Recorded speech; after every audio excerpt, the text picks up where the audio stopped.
我要先说明一下哦，因为我从事法律工作，我们从事法律工作，除了上法院之外，所讲的话都是真的。所以我现在以下所讲的都是我真实的见证，或调整它对于我们的寿命或者是对于我们的健康应该有很大的帮助。那我就相信了，而且我相信完之后，我就试看了，竟然打呼声会很大，我就觉得很丢脸。后来去做完牙套之后，我打呼，吃饭前、吃饭后，我会痛，就不舒服，但是这种不舒服是可以忍耐的。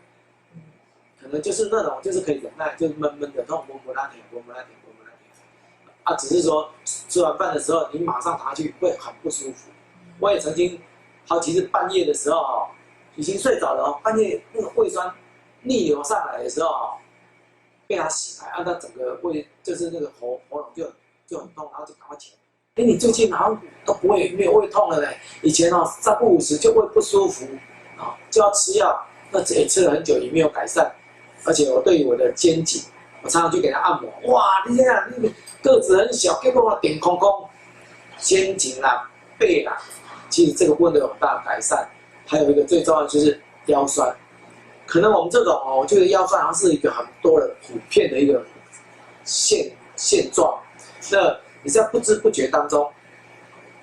腰酸好像也不见了。那但是我要说，你说，其实我是一个好学生。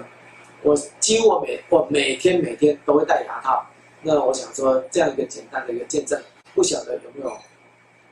帮助到你们，但是的确牙套深深的